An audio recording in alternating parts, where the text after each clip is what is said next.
We got back from exploring one half of the island, and we finally have shade at our campsite, which is making a world of difference. It was blazing hot earlier, and now it's quite pleasant. The sun's over on the other side of the island. So we are having coffee and doing a time lapse.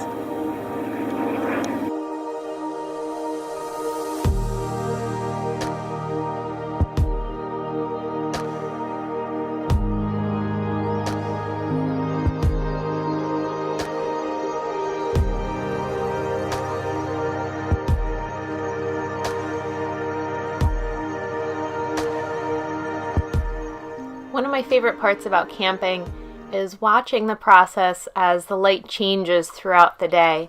It's such a different experience from the time that the sun comes up to the time that the sun goes down, and then what happens in between. And you really miss the whole scope of that experience when you're staying in a hotel.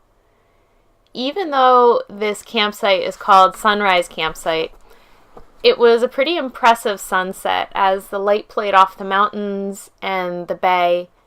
But the really interesting part happened when the sun went all the way down and the lights from the city started to come on. This night ended up being one of my absolute favorite memories from the trip, and definitely the most memorable night hike that I've ever been on. We walked toward the west side of the island with this strange experience of being surrounded by trees and wilderness, but looking out and seeing one of the busiest cities in the country all lit up. This experience makes camping on Angel Island completely worth it.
Go.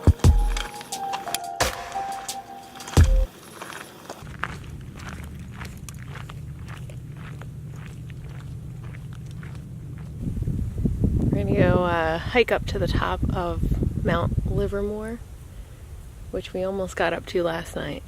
And why did we turn around? Because it was dark. He thought we were gonna get lost. He doesn't trust my navigation for some reason. I can't imagine why. It's not like I've gotten us lost before.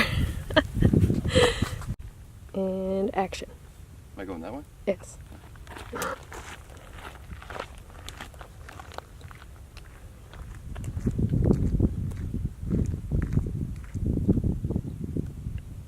This is about how high up we came last night when we were doing our night hike. And all the city in front of us was all lit up, but unfortunately the camera wouldn't capture it. It was a little too dark. And there's the Golden Gate Bridge. I think our hike today feels twice as hard because it's hot and we have our packs on. We're going up there to the summit. Could have done it when it was nice and cool. Oh yeah, doing that in flip-flop is a good idea.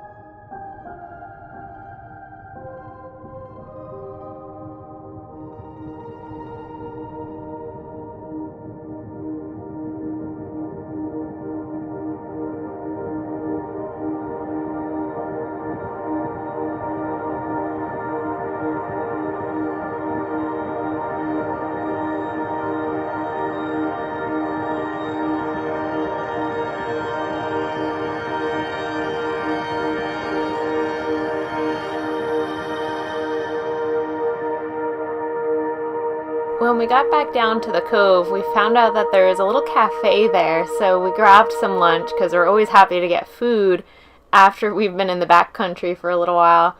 And then we were actually on time for the ferry, so we hopped on the ferry, headed back to Tiburon, and back to the parking lot where our car was at. And then we went toward the Golden Gate Bridge again, this time going in the opposite direction. And we were going on to the famous Highway 1 to head down the coast. Oh, please proceed. It's one of those fast things. Oh, we're getting a ticket. Oh, God. We're getting a ticket. What? It didn't say cash or anything. In 1,000 feet, use the right 2 lanes to take exit 438 for California 1 toward Golden Gate Park, got the ticket. 19th Avenue. It didn't tell you anything. Just said slow. Continue on California 1 for 7 miles. I didn't even see any attendants in the other stuff. No. And driving. Oh. Oh no.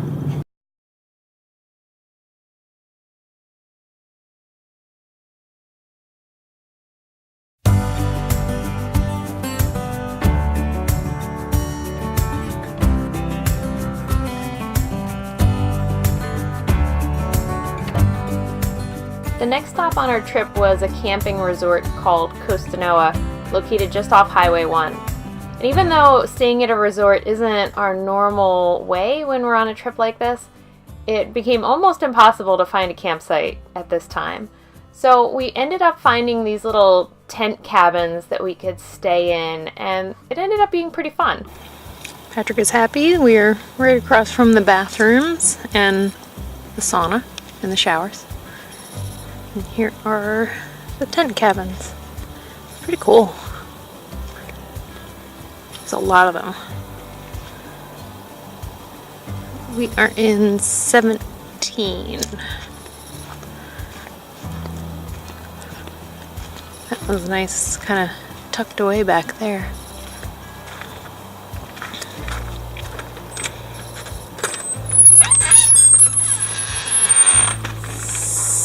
Pretty basic, just plywood floor.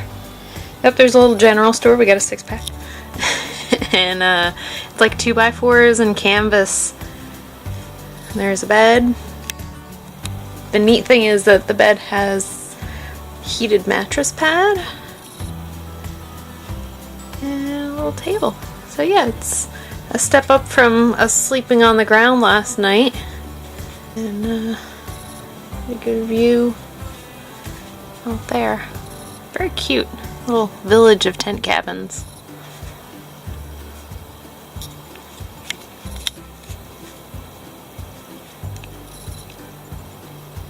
In the middle of the tent cabins, there's a central bathroom and shower location.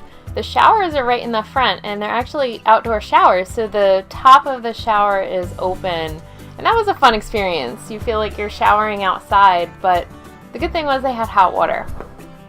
The bathroom inside the main part of the building is way fancier than any campground bathroom that I'm used to. There are stalls for the bathrooms, there's a bunch of different sinks, they even have hair dryers if you feel like you need to dry your hair.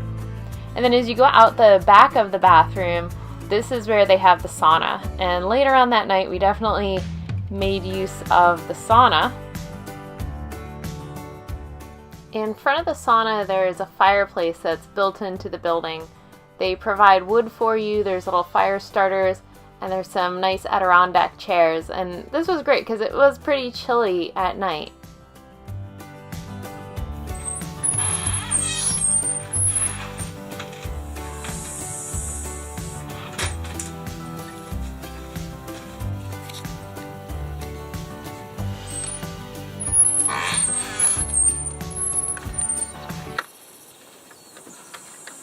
Good morning. I'm up early because today is a hiking day, so I'm excited. We're gonna go see some redwoods, hopefully. And I walked down to the beach this morning just to see the sunrise, even though the sun's coming up on the other side. The road, Highway 1, is in between the beach and the resort, but you get a little bit of traffic sound from the road, not bad, back at the tent cabins, but you can also hear the ocean when there's really strong waves. So a couple times during the night I woke up and heard the windows open, so you could hear the water. It was nice. I have to say, for a resort, this place is pretty neat.